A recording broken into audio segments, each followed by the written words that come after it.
Hello, everyone, and welcome to the 13th episode of TCN Presents the Cultured Pull List. In today's episode, we're going to be covering the first part of DC's Warworld Saga, covered in Superman Action Comics.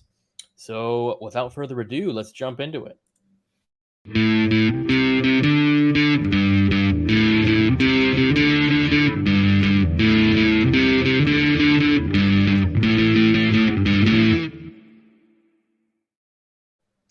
Hello, everyone. Thanks so much for joining us. So we are covering the Warworld Saga now, which has 3 parts. So this week and the next 2 weeks we're going to be covering it. Now, we did cover Superman and the Authority last week, which if you haven't seen it yet, go check that out. But that story does tie in a lot with this story, which we will see later. But this first part of the Warworld Saga kind of backtracks from that story and starts a little earlier. So that's Superman Action Comics, Volume 1, Warworld Rising. That is the actual title of the graphic novel we're covering, but it's the first part of the Warworld Saga. And the writer is Philip Kennedy Johnson. The artists are Daniel Sampier and Christian Duce. I don't know. Adriano Lucas is the colorist, and the letterer is Dave Sharp. And even though the actual comics were released in 2021, this actual compilation collection wasn't released until March 2022. This story opens with some people in Mongul's throne room kneeling towards him, showing him fealty, and then they get bawled out by this weird little amputee guy. Who's just kind of telling them they aren't like worthy or something. And then this random stranger, this hooded stranger shows up, unannounced, uninvited, and he says that he has 2 gifts for Mongul. And the first gift is the heads of Mongul's sons. And at first, like, everyone thinks it's like an insult, but Mongul says that is a worthy gift because now there's nobody that can take his throne, which this is actually the son of the original Mongul. Yeah. From the comics. They kind of mention that in this scene, but then it's mentioned later as well. So he usurped his own father's throne. So that's kind of like So he's like, oh, well, thanks. Now my sons can't do to me what I did to my dad. And then he asks him, but what's your second gift? The hooded figure says, the other I do not possess, but I will help you claim it. And that Warworld is not what you think, Mongul. There's like a lot of secrets that run deep, and the key to mastering it does not live on this planet, something like that. And then it cuts to Superman, so it kind of seems like it's suggesting that Superman is who he is talking about. But then we see Superman, he's fighting these giant robots, but he's talking to Batman the whole time, and it turns out that these robots are just like a test to kind of test his abilities. So back in the Batcave, Adam and Batman tell Superman that his powers are starting to diminish. They seem minimal enough that Superman doesn't really care, but Batman sees it as like a bad omen, and that soon John is probably going to have to take his place. Then we cut to John, who's hanging out with Damian, and John opens up to Damian and tells him that he's really concerned about his dad because when he was with the Legion of superheroes in the future, all history of his dad kind of stops about where they are in the present. And there were a lot of theories. Nobody knows for sure what happens, but one of the main prevailing theories is that the ship just showed up out of the blue with a bunch of Kryptonians in it, and they ended up taking Superman away. And Damian says, like, that doesn't make any sense. How can there be more Kryptonians? And John says, I don't know, but that seems like the most likely option for some reason. So then we cut to Lois, who is studying some of the texts in the Kandor library.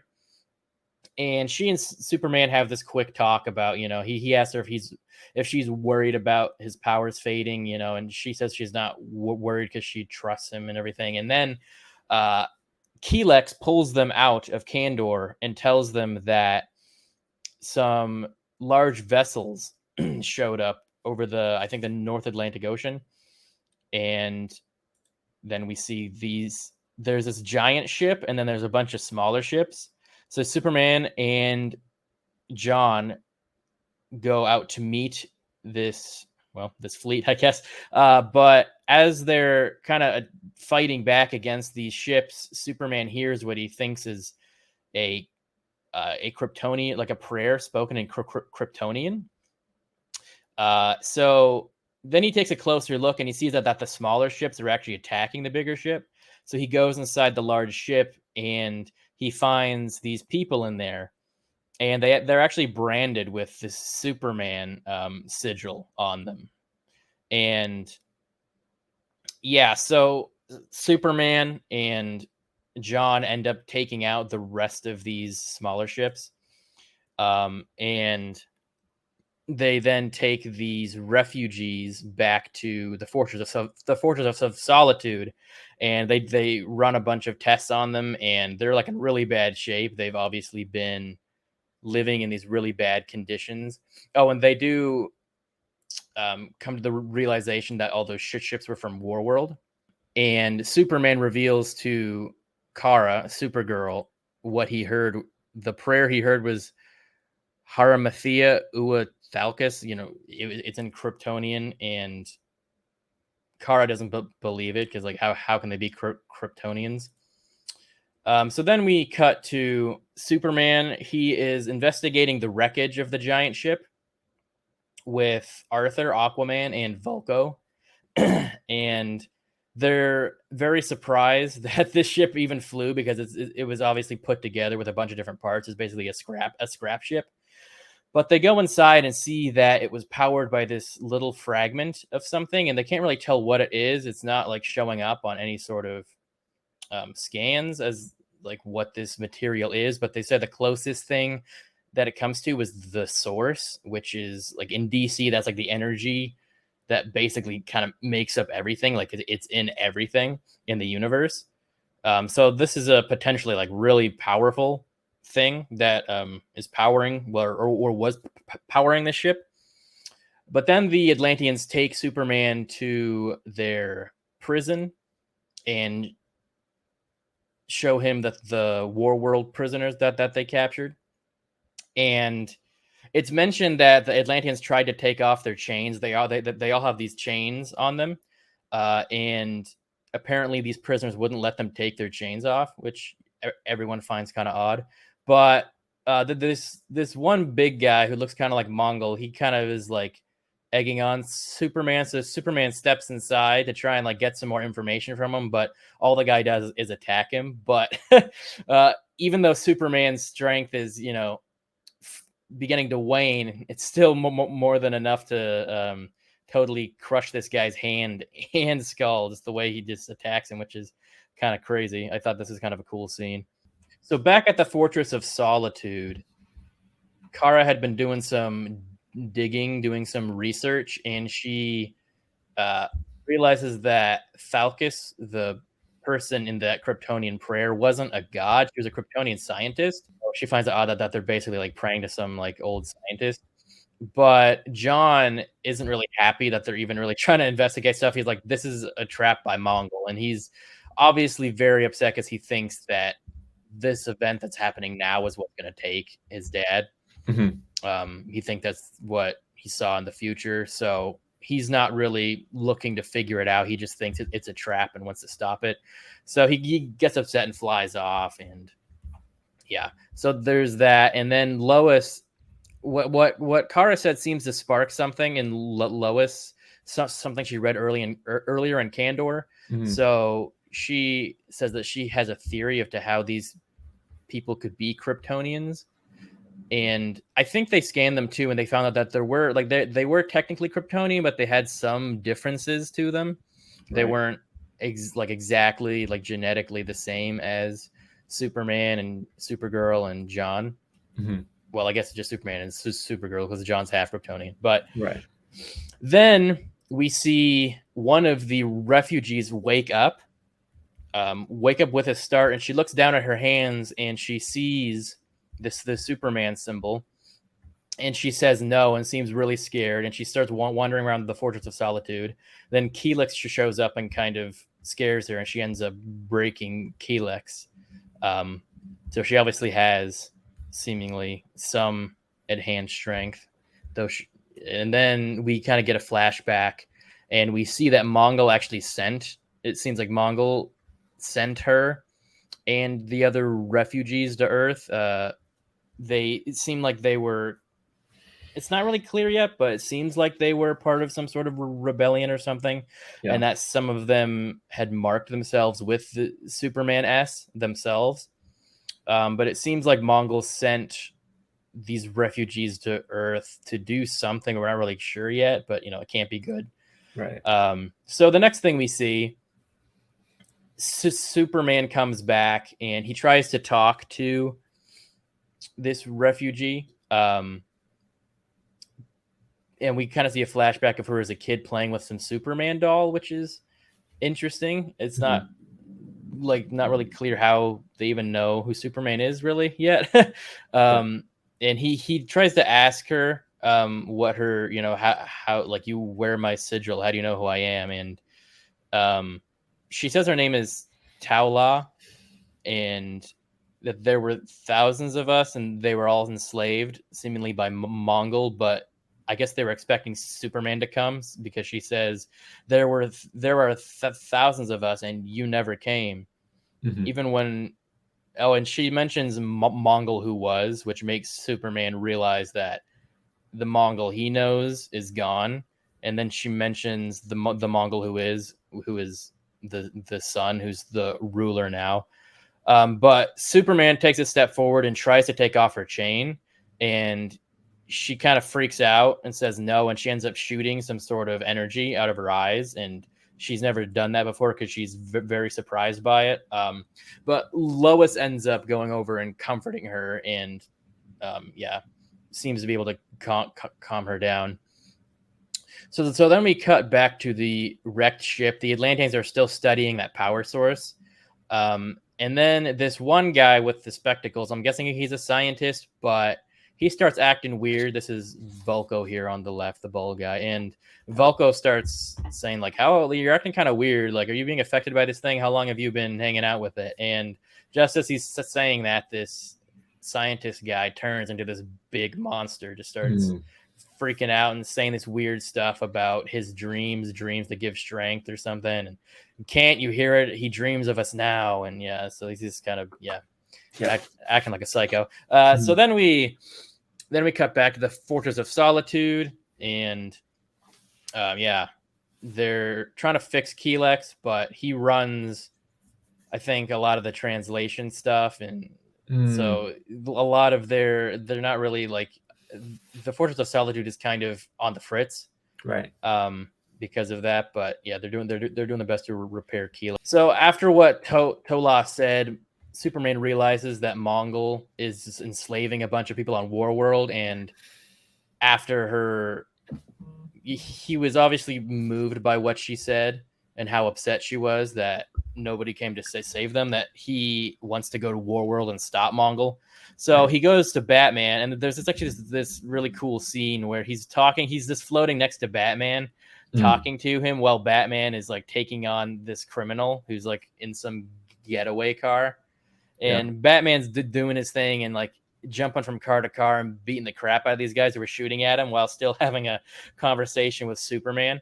But Superman talks to Batman. He's trying to get him and the Justice League to go with him to Warworld, but Batman doesn't seem too enthused about the idea.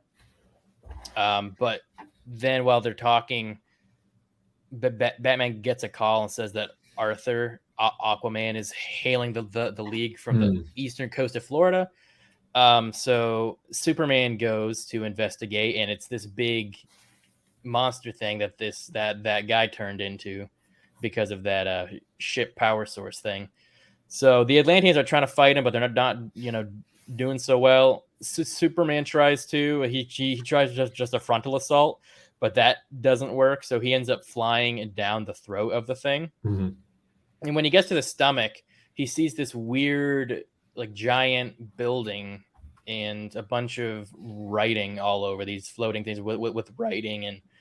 And he hears this voice saying he has awaited your coming since before the stars illuminated the sky. And Superman asks like what the heck this thing is, and the voice says it's the necropolis and that Superman will soon be there.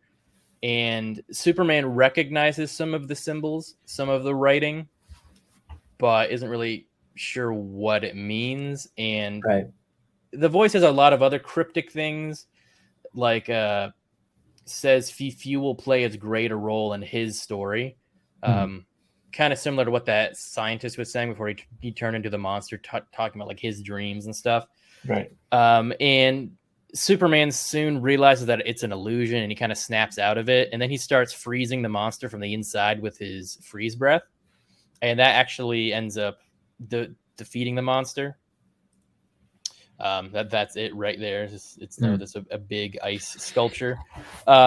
So then Superman flies back, starts talking to the Atlanteans, but then a helicopter shows up, and Steve Trevor drops down and says, hey, you're in, this stuff is in American waters, U.S. waters, so we're taking over now. Atlanteans just kind of surrender the ship and surrender, all these monsters you defeated, and we'll take it from here. And Arthur said, who is apparently not the king of Atlantis anymore, right?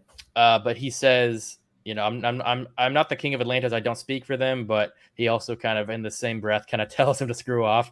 Yeah. And Steve Trevor kind of says, like, hand those over, or we're gonna have a problem. And Arthur says, well, if you try to take it, that's going to be an active war. And that's, kind of the ending shot of this half is Arthur and Steve Trevor kind of staring each other down, and Superman looking on with worry. Yeah, and so this next issue picks up with some people who are kind of cloaked in some kind of invisibility that go underwater, and it turns out that they are said on behalf of Amanda Waller, which we find out later is that she's not technically working with the government. She's kind of working with her own group, which makes things a little bit more complicated. But either way, they get caught by the Atlanteans, and and then we cut to the Watchtower, which they're discussing. The Justice League is discussing like the thing which they're now calling the Genesis Fragment. They're talking about the implications of it and how it could possibly start a war between the Atlanteans and the surface dwellers. And Superman's kind of not really interested in any of that. He's like, I'm more interested in what this has to do with Warworld. I mean, yeah, this is important, but I feel like people are like suffering right now, and we need to stop it. And then back in the Fortress of Solitude, what was her name again? Tola. Tola, yeah. She describes the significance of the chains. Like earlier, they talk about how they don't want to get rid of them. And basically, every like link of iron is, the way I understood it at least, is every piece of iron is sort of like one of the people that they defeated. And so the more chains you have, the stronger you are. Like, the more people you've killed, like the more weight you carry, and also that makes you stronger, and etc. Right. So, that's what it symbolizes. And so we're back on Warworld, and Mongul's upset because Tola is not doing what he sent her to do. And I don't know what this guy is, but me neither. He's really cool. It's like this weird baby thing and like a creepy jar. Baby man. Yeah, it's great. And so there's some kind of like cube or something hiding in one of the guys that turns into like a portal or something. And so I don't know exactly what's happening, but one of the guys rips open the other guy. And these are the guys that are trapped in Atlantis. Yeah, that's the same guy that attacks Superman, I think. You can see like the scarring. Yeah. And so that opens a portal in the Fortress of Solitude, and Mongul starts fighting Tola, and Lois kind of looks on from the distance. And then just as Mongul's about to kill the unconscious, I guess they're not Kryptonians, but they're they mentioned, is it in this issue, in one of them they mentioned like that they're like called like Folawians or something. They're like an ancient, like a 1,000-year-old tribe of Kryptonians that like broke off from the main ones. Yeah, exactly. Kind of went their own way. Yeah, and so Lois comes in and she shoots Mongul, and that's the end of this issue. And we cut to the next one where they're fighting, and I really like this freaky art. It's really that is cool. The art in this story is really cool. But yeah, so they're fighting, and that's how we start with this issue. And then Tola realizes that like she defeats not Mongul, but whoever Mongul sent, but she realizes that she's going to keep sending more until she does her mission, and then so she starts freaking out. I don't know if we mentioned this yet, but she is exhibiting Superman-like powers at this point because of the sun. Right, but they're a little different. Right, exactly, because the whole offshoot thing. Yeah. And so back on the surface, the Atlanteans and the American government are kind of fighting, and apparently, although we can read what the Atlanteans are saying, the U.S. government doesn't, and so they see this as like they see him pointing, like, oh, I guess he's going to attack, and so they send a missile, and I guess Superman catches it. I'm not really sure what's happening here. Yeah, it looks like Superman like flies through it and destroys it. Yeah, and so at that point, Superman just goes down to Atlantis and he takes the Genesis fragment for himself, and Aquaman doesn't really like that, and we'll see the ramifications of that later. Yeah. But as they're flying, John points out that he no longer hears anything from the Fortress of Solitude, like at all. Normally they hear like breathing or heartbeats and stuff like that, but he's not hearing any of it. So Superman starts freaking out. They go back and they find just the massacre, and then the issue ends with John and Talo going in to fight each other. And so they're fighting, and then Supergirl gets involved too. And then Superman stops her, and he's like, "We can work this out." But then she's like, "I don't," because like her whole thing is that she spent her whole life as a slave, and so she doesn't really like trust anybody. You know, she's more prone to fighting and stuff like that. And then the Genesis fragment like turns into a portal or like some sort of like telegram thing. I'm not really sure, but anyway, so there's like a projection of Superman that goes to Mongul, and so he sees it, and then he kind of like shoots at him, but it's a hologram, so it doesn't really do anything. But yeah. And so at the end, there's a flashback, not a flashback, a jump forward to a couple of days later. They have a little funeral for some of the guys that died, although Superman doesn't know their names, and he's like, I'm going to go to Warworld, I'm going to find out who these people's names are, and I'm going to write them down into the history books so that no one will ever forget who these people were and their sacrifice. Yeah, and right outside the Fortress of Solitude, the League's there.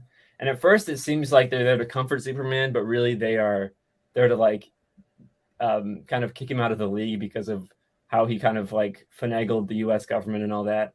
They're like, yeah, you can't really be part of the League. We like to work with the governments, and so you're going to be an ally of the League, but you just can't really be a member right now. And so that kind of leaves an opening for Superman to kind of go off on his own adventure later on. But and so they leave on that note, but Batman stays behind, and he's like, I'm going to steal that fragment from you, just so you know. And he's like, go ahead and try it. But then John and Clark have a conversation about how like Clark's going to leave, and then John will be like the main Superman of Earth in that time period. And then, you know, John mentions like you brought up earlier how like he was with the Legion of Superheroes, and then there's a point of time where like Clark just doesn't come back. Right. And so he thinks that this will be now. And so they share the little moment. One of the things that I think I don't really like about this story is the way that John and Kara are kind of depicted. Like John's just kind of always angry at everything. And that's Kara is kind of just one note. I really liked it other than that, but I just feel like they're always fighting with each other. Yeah. Like I get where John's coming from, but they do make him seem a little more like Superboy. Yeah. In this, which, you know, he usually has more control than that. Yeah, and then so this is, this is the second to last scene. He and Lois, they kind of fly, and they have a little discussion about, you know, he's going to leave and he might not come back. And Lois is like, I'm not worried because you always come back. And then this happens. I'm just going to leave this to your interpretation. Here. What are they doing? Yeah, we're just going to move on from there. And then we finally see the Authority. They're hiding in an alley, and they're like, all right, we're going to Warworld now. And so then we go to Warworld in the next arc. Yeah, which is very confusing. Like I even kind of looked into it. It's very like not clear, and it's never defined when Superman and the Authority takes place. And it's also seemingly he goes to like another universe to recruit them or something. Like it's very weird because like he goes to like because in Superman in the Authority, like his powers are waning, but he also looks like he's aged. So it's not really clear because this story there isn't like a noticeable gap, right, where this could, so it's not really clear when he recruits them, if it's in like this universe or an alternate one or what. It's kind of confusing, but all you really need to know is that in Superman and the Authority, he jumps through a bunch of hoops to recruit, the Authority, which is, a bunch of different characters who, if you didn't watch that video, we'll see going forward. But what did you think about this story, this part 1? Overall, I really enjoyed it. There's, like you mentioned, like, it doesn't, I don't know how it fits together in the timeline, and I don't like some of the supporting cast, but overall I really enjoyed it. Like, the artwork's really great, like we mentioned. I enjoyed it. Yeah, I really enjoyed it too. I like the artwork. I like Superman's suit a lot in this. I think it has a lot of cool elements from a lot of different suits. Like, I really liked like the yellow S on the cape. And his boots look really classic, but kind of like with a cool twist to him. But I also like the cuffs on his suit. It kind of gives it a little bit more of a modern flair. But I think that, like you said, the characterization of John and Kara was like okay. It's a little off, but I find this very interesting, and I like where this is going. Like, I kind of know where it goes. Like, they're gonna go to Warworld, right? But I thought this was a pretty cool Superman story. And I know in Superman and the Authority, when Superman's talking to Manchester Black says something about like the world turned on him or something, because Superman like showed his true self or something. And like, do you think that's like the events of what happened here? Like, I feel like this is kind of part of the story too, because I think some of this stuff is addressed in the Superman comic run. Like, the Superman and Action comics were running at the same time, right? And there's like 4 Superman issues that like tie into this, but I don't know how how much they explain, or if they're just kind of like an offshoot, like they often do with these big crossover events. So do you think that's what Manchester Black was talking about, or like, it's not really clear, so I don't it's not clear, and I don't know. I mean, I think it's kind of left open, because like, I'm not really sure if I don't remember the writer's name, Grant Morrison, was in on what was happening in Action Comics. He just kind of maybe had like general idea of what was happening, so he tried to tie it in as best as possible. That's what it feels like to me, at least. That's kind of what I'm thinking. I'm thinking like they just kind of gave him an outline, and then he just did what he wanted. They let him do what he wanted, but so that's why there's like continuity errors, and it's but he did say in interviews when Superman and the Authority came out that it was going to tie in with the current Action comics. So either they have like a reason that they just didn't spell out, or Grant Morrison just kind of did his thing, and it just it happened. I will say, I don't think I mentioned it last time, but I really do like that Superman suit that he wears in that. Like, it's sort of like a mix of it's almost a mix of Kingdom Come and Dick Grayson's suit when he's part of Spiral. I thought it was kind of cool. It's like a cool modern like Superman like tactical looking suit. It's a cool look, for him to wear, for like one thing. But that is. Oh, sorry, what were you gonna say? No, I was just agreeing with you. That was okay. So that is Warworld Part 1, or the Warworld Saga Part 1. I believe the next part, there's kind of this like iconic thing now where Superman has like this gladiator armor and stuff from like he has to fight in an arena at some point. I think that happens next. Next part. So stay tuned. Next week we'll be covering that. But that is the end of this episode, except for our Cultured Picks segment. So what did you have this week, Luke? I picked Guardians of the Galaxy #1, the most recent issue. Before I jump into it, this is kind of interesting that happened. So about a year ago, I bought the subscription for the previous Guardians run, I guess. But it was canceled, and so I didn't actually get anything. So then, a year went by, I changed addresses and all that. And then just this past week, the new one came in the mail. Like, I didn't even order it. It's like, they just gotcha. It's cool. And then, so, so I wasn't planning on reading this, but I did. And it's actually really good because a lot of times when there's a new comic book movie coming out, they'll get a comic book that tries to tie into it. But with this one, it feels like it's obviously timed right, but it's very different, like the way the Guardians are depicted, like it looks like a cowboy or whatever. Yeah, it looks more like almost like a Western type. Yeah, story. exactly. That's pretty cool.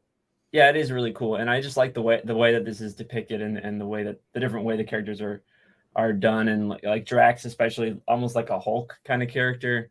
Oh, that's cool, because that's kind of how he was originally, right, in the comics. That's kind of cool. They're kind of going back to those roots. Yeah, and I really like the direction this is going in, and so I'm very excited to check out what happens next. Interesting. Oh, well, that sounds pretty cool. Yeah.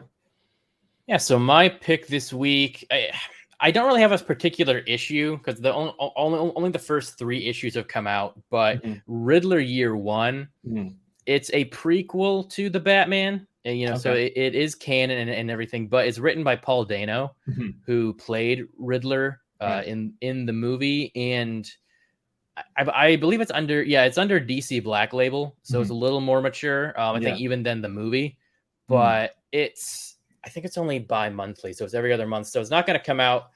Not like all the issues aren't going to come out until like October, but I do plan on covering the full arc. I think it's like 7 issues or something. Okay.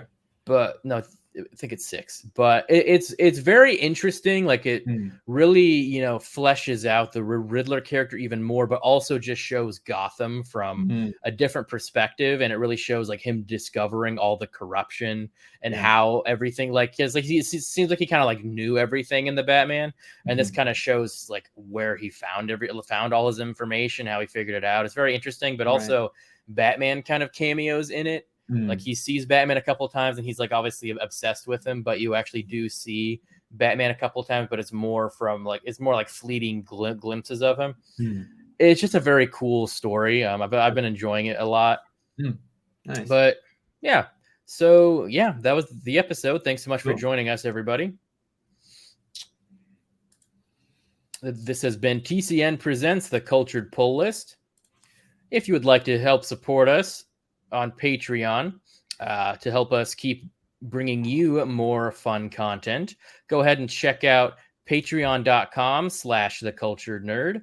And if you would like to support me and Luke specifically for our show, go ahead and look for our show's tier in the Patreon page. Thank you to all of our current Patreon supporters. I have been your host, Michael Malillo, and my co-host is Luke S. Our logo was designed by Jose Navarro, and our intro was designed by myself. Thanks again for joining us. Please like and subscribe. And if you would like to check out The Cultured Nerd on social media platforms, go ahead and scan the QR code on the bottom left. And if you would like to check out Casual Experts, which is me and Luke's brand, we have our own YouTube and podcast and social media, all that fun stuff. Go ahead and scan the QR code on the bottom right. Until next time. Peace.